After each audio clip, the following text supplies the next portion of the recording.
Hello, everybody. Scott Golden here with the Pro Wrestling Logic YouTube channel and the All Star Wrestling Review Series. This particular edition is the 13th of June, 1981. The year I was born, and it's fun to go back and watch wrestling from that time period simply because obviously I wasn't a fan, and I haven't really watched a whole ton of this as I have aged, nearly 40 now.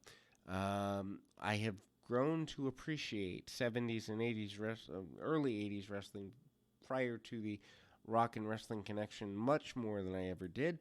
If you're new here, though, we've got over 1,400 audios available for your listening pleasure, and old school, new school, and all points in between. Uh, Freddie Blassie and George the Animal Steel are here. This is the match where, in fact, Steel, I believe, dislocates the shoulder of the enhancement talent, stays on the arm, starts biting on the arm almost initially, and immediately. Steel, of course, been throughout the 70s and early 80s and does the flying hammerlock. Takes a couple of bits of advice from Blassie before reaching that particular area in Journey of Life, and the flying hammerlock leads to the submission victory, but also I think this is the guy that can do the self-separation of the shoulder. Steel goes to the outside of the ring, continues to brawl with the young man on the outside. Referee has virtually no ability to block things out or stop anything from happening in that way. And again, I mean, it's pretty gruesome if you've never seen it before. Wouldn't go out of your way to see it unless you get a really strong stomach. Steel manages to again go right after the guy and basically stays on his adversary after bringing him back into the ring, even after the continuation of the brawl. But the idea being that George Steele and the Flying Hammerlock, the one of the most anyway, devastating holds in all of wrestling history.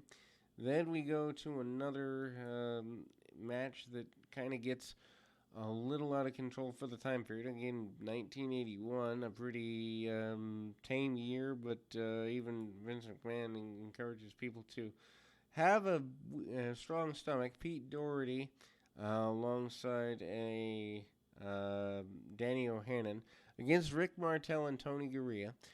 Rick Martel and Tony Garea, former tag team champions, just having lost the tag team championships, I believe, in a few short months prior to that, due to the Moondogs, and the Moondogs are a thing in this area for a while. Pete Doherty, of course, one of Boston's, I wouldn't say favorite sons, but it's there as he's a guy who is kind of doing the Boston thing for a while and getting where he can and doing what he can with things here. Without a doubt, he's trying to do everything he can to get advantages where he can, and it's a pretty basic idea and concept. Martel and his the, Martel and Garea wanting to get the tag team titles back from the now managed Moondogs by Captain Lou Albano. Garea been around for ages and ages from New Zealand. Big arm drag from him and a series of them actually. Uh, the other enhancement and talent goes over to Pete Doherty, who takes a bunch of arm drags from Garea as well. Not exactly unpredictable there by any stretch of the imagination. Doherty cuts the ring off on Garea, and Martel, who is a very young-looking babyface, gains control or loses control for a while mentally, as he has the struggle of kind of going in a rough direction there. We see that several times there's an attempted hookup and staying on the aggression and on the central point there. We then see tie up on the arm, and Martel hooks into the arm, and ultimately hits a bunch of arm ringers, arm drags, and tries to take the man over. Does wrench him over with the arm bar. Martel again goes into the AWA around 84, 85 and becomes a champion. Good switch off between the former tag team champions over the arm bar and arm work here. Drop kicks under the chin by Gurria and Martel, but Gurria first. Gurria goes back to the arm ringer and arm bar as quick as he can, cuts the ring off, and Martel comes back in, enters via the second rope on the inside. Yet again, the heels cut the ring off on Martel and Gurria, which obviously at this point, and again, not knowing much about 1981 wrestling, obviously, at least for a little while, for the amount of offense that the heels are getting here, there had to be at least some belief that they were a worthwhile run. Dory gets tangled up in the ropes after a drop kick by Gurria yet again. Doherty in the ring and trying to maintain control and having great difficulty in doing exactly that. Doherty tries to choke Gurria out over the top rope, doesn't get what he wants there. Snap over, and Gurria actually takes the majority of the match for the babyface side. Martel seems to only come in when absolutely necessary and or there's a major run needed. Double team maneuver leads to the victory for the babyface team. Doherty looks like he's lost a couple of teeth in the meantime, but Martel is the one who hits the shot, and then the slingshot sunset flip over the top rope back into the ring. The former tag team champions talk about the violence of the Moondogs and Captain Lou Albano. They put Albano over as the main reason the Moondogs have ever held a championship. Surprisingly, Tony Gurria, who has a thick accent just as well as Martel does, talks for several minutes, is basically about wanting to get the tag team championships back, and he considers Rick Martel to be the best partner he has and chance of doing that.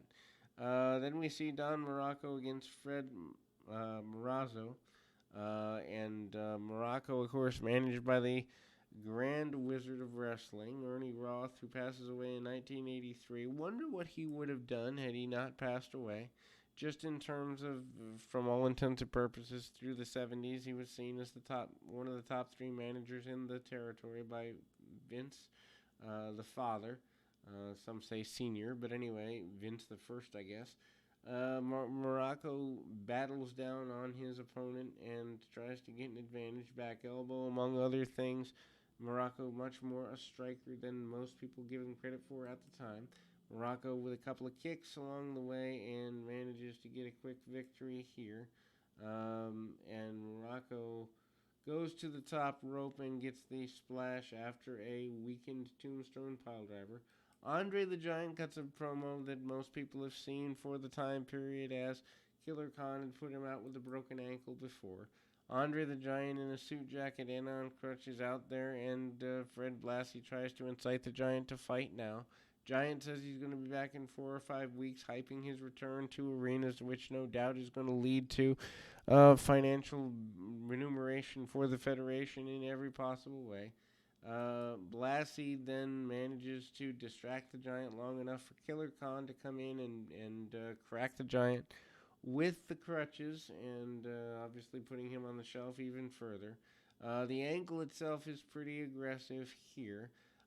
We see Mil Mascaras against Jerry Johnson up next. Mascaras this time wearing black and white striped tights and a black and grayish and white mask, black, gray, and white mask. Holds on to the arm pretty aggressively during the early stages of the match, and Mascaras doesn't really want to waste a whole lot of energy. Gets a quick victory, though, some head scissors and the like, and really only is in the ring for about 4 or 5 minutes. Backdrop over the shoulder. I wouldn't say a weakened backdrop, but waits for the crossbody, gets the 3 count there. Obviously, Mil Mascaras at the time pretty into TV for the promotion, which is just shocking to me because I didn't know he had that much of a presence around the area. The Moondogs up next, and they are going to be, I guess, Defending the championships, S.D. Jones and Rick McGraw. Captain Lou Albano managing the Moondogs. I think Spot and King are the Moondogs of note here. Moondogs go at it with, again, the team of Rick McGraw. Rick McGraw passing away in 1984, one of the first wrestlers to pass at the time. And also S.D. Jones, who we've seen in previous weeks of All-Star Wrestling here. Jones still a major guy at the time and a bit of a draw. Jones comes in, goes right at the Moondogs. Moondogs get frustrated because they can't seem to rock him or divert his attention. Lou Albano on the outside of the ring is almost always aggressive and assertive with his verbal stylings, to say the very least. Big attempted body slam by one half of the Moondogs, drops the knee right across the bridge of the nose, and the basics there. Hard shots, and again we see, basic run there of things. Hard shot, and again, Moondogs at the time wearing jeans and boots and singlets. Not exactly wearing top of the line gear, but the Moondogs are, well, from the moon, apparently. So that's kind of how they get away with that, one would assume.